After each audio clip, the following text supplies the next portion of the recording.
Hey everyone, I want to welcome you to Intro to Sport Management. It is fall 2020. What? And so I want to give you a little bit of information about the class and what to expect. And so here we go.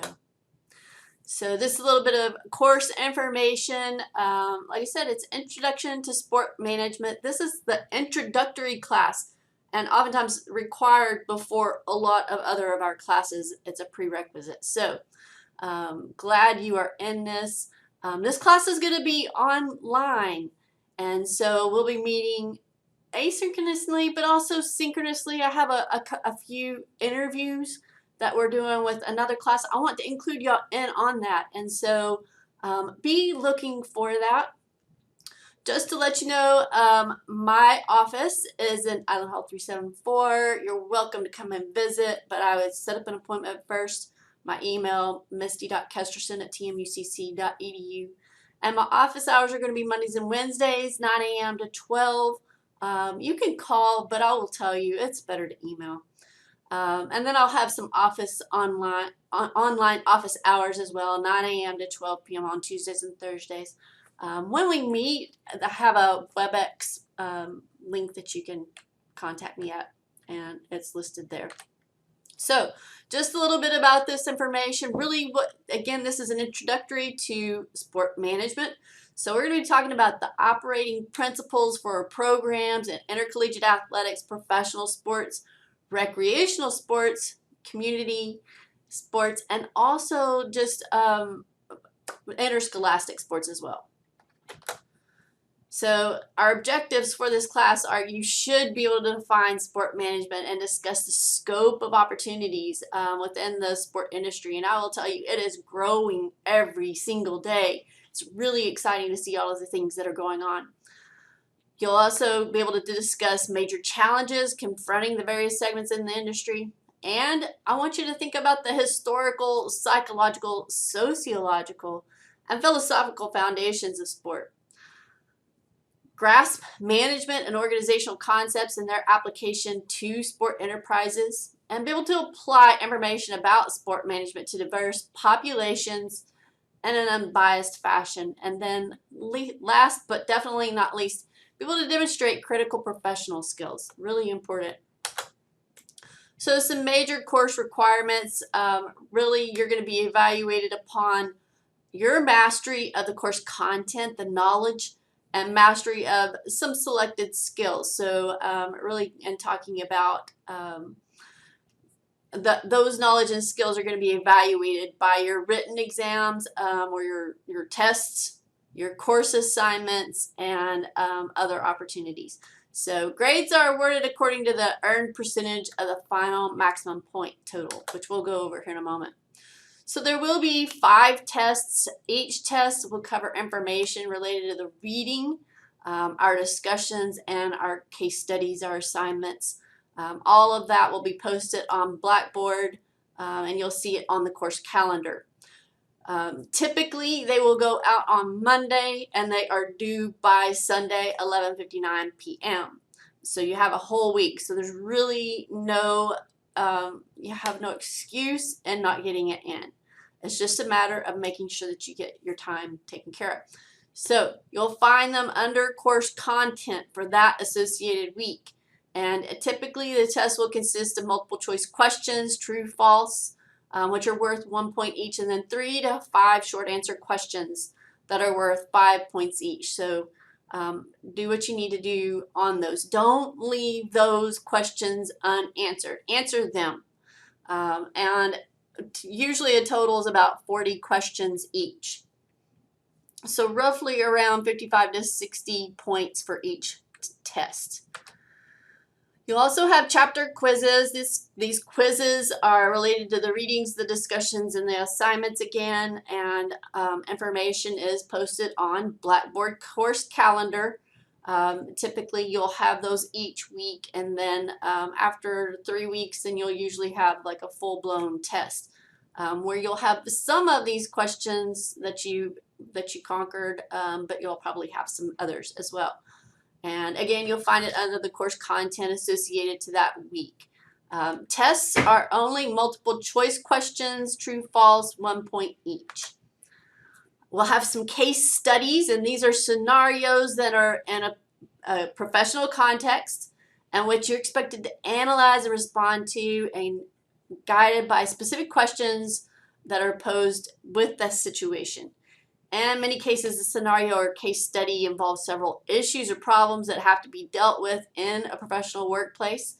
And so you are required to identify the problems and issues in a scenario, demonstrate your knowledge of theory and professional policies, and make decisions and recommendations based on those to either prevent or solve some of the issues in that scenario. Please read the case studies and questions carefully, identify the issues in the case study, and link theory to practice. Use your knowledge of existing codes of practice, theories, and or other professional behavior to decide what was done, what was appropriate or not, and answer appropriately. Discussions, there will be required discussions related to most chapters throughout the course. You are required to post your own response to a determined number of discussion questions, as well as posting and interacting with at least 2 other students in the course regarding their responses. You are graded on your quality of your response, as well as the amount and interactions with other students. So it should be meaningful engagement, and you want to make sure that you're bringing something new to the table. So if it's research or if it's experiences, bring something new to the discussion. Whether you're replying to someone, you want to make that meaningful as well. Not just, hey, great job, dude. All discussions open up on Monday at 12 a.m. and they close up on 11:59 on Sunday of that week. So you'll find those under the discussion tab on the Blackboard menu. So this is kind of what it amounts to. Again, you've got the 5 tests. That's about 30% of the grade. Your chapter quizzes, 10 points each, or 30%. And then your case studies, you'll have 4 of those. And they're 15 points each at 10%. And then your discussions, again, 10 points or 30%.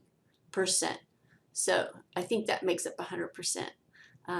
All your written work should exhibit college level competency. You want to make sure that you know how to spell check and grammar check, and please do that. Otherwise, it could be a 0, and you see the final grade ranges pretty apropos to what you are accustomed to. So this is the text, the Contemporary Sport Management. This is the 6th edition, and one that we have used. I think there's actually the 7th edition that's coming out, so you may be able to find this one pretty inexpensively. And of course, we'll be using Blackboard and then my personal WebEx link as well.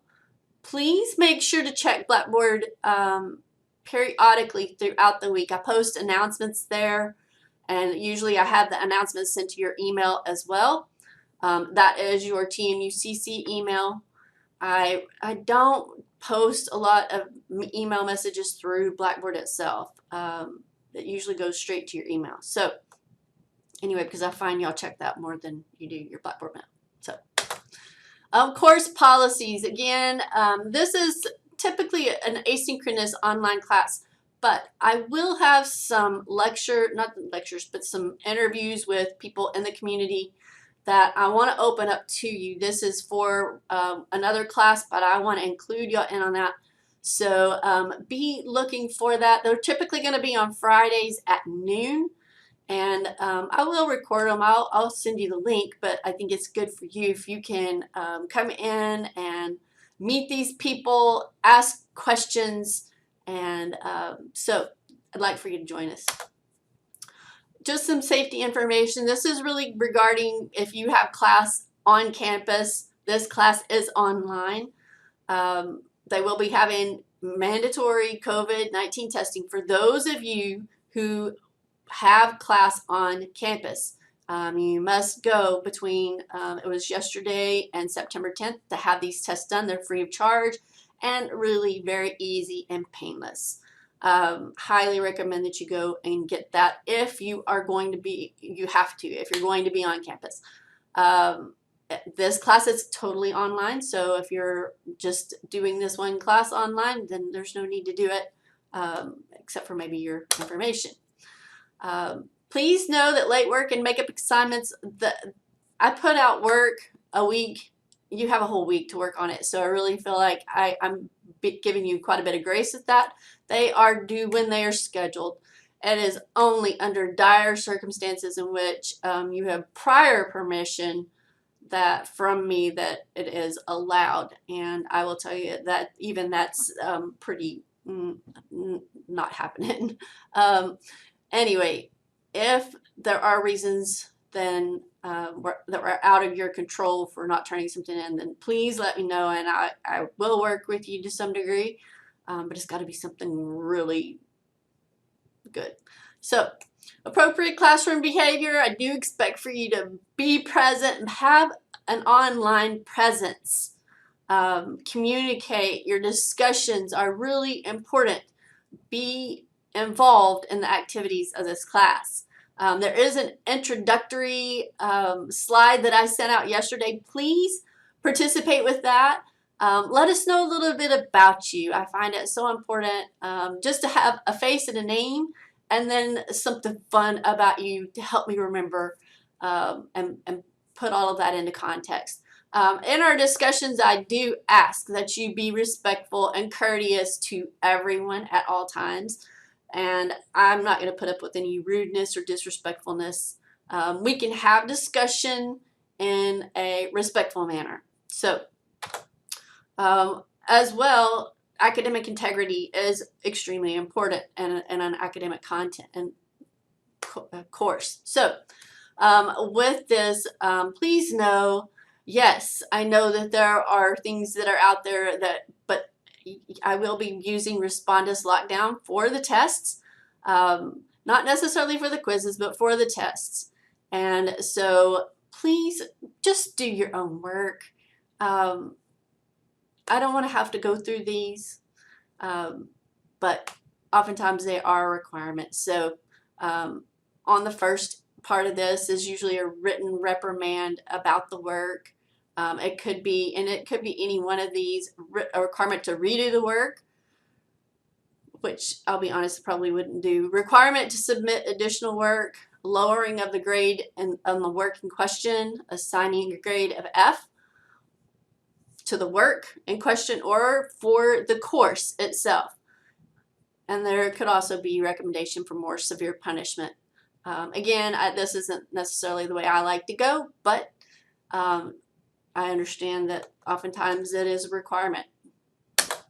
So, statement of civility again, I just ask that you be respectful of everyone in the course, regardless of the situation, of what the topic is. Some of the topics can get a little bit dicey, and so anything that does infringe upon others isn't going to be tolerated. So, grade appeals, you can go through that process if you feel like you need to. I prefer that you come to me first and talk about your grade if you're not happy with it.